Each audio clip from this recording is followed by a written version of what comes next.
Hello, everyone. I hope you're all doing well.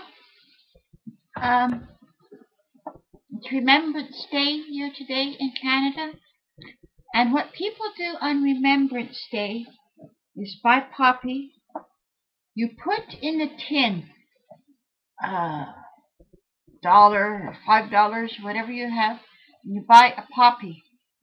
It's a little round poppy with a pin in it, and everyone pins it to their lapel, and it's to remember the first was really to remember the First World War, then it came to remember the Second World War, the Korean War, and now the Afghanistan War. So you see, that's what it is, and uh, and it's also Veterans Day in the United States, and I wish you all well in the States on this Veterans Day. Now, I'd like to read from my book. I might even be able to show it.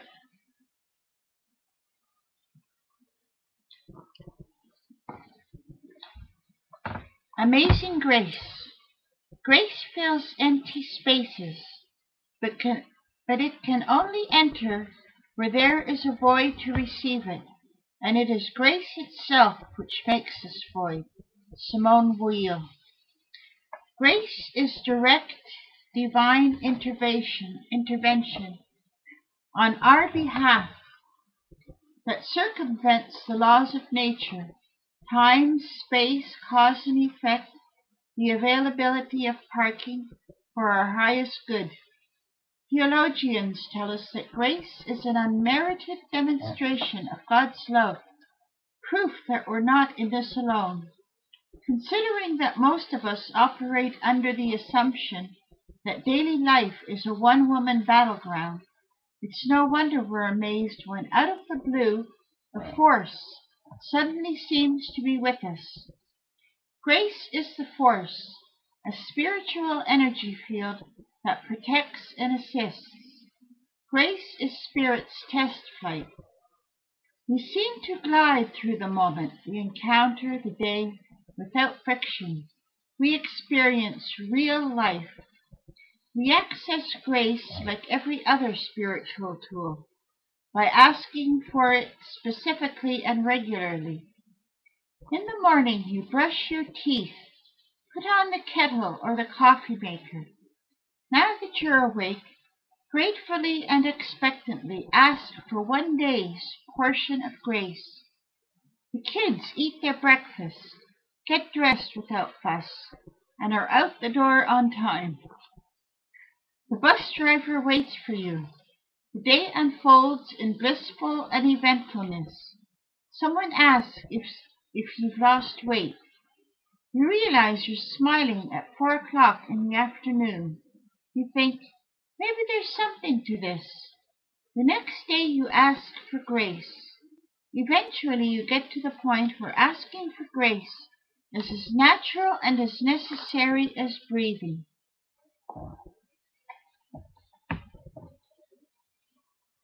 So that's nice. Celestine moments. There are only hints and guesses. Hints followed by guesses, and the rest is prayer, observance, discipline, thought, and action.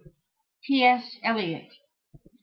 Carl Jung called it synchronicity, two seemingly unrelated events that cannot be explained by cause and effect, but are uniquely linked by personal meaning. We call it coincidence, serendipity, luck, chance, fate. We call it everything, but what it really is, grace, God.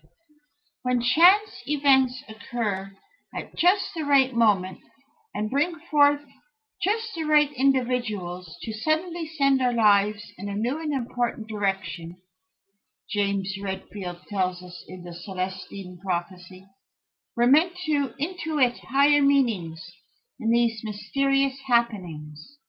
But most of the time we're too busy to pay attention. too busy with real life to give real life more than a passing nod. So the Celestine moment is written off with an "Isn't that interesting?" shrug, instead of a "What do you suppose this means?" inquiry.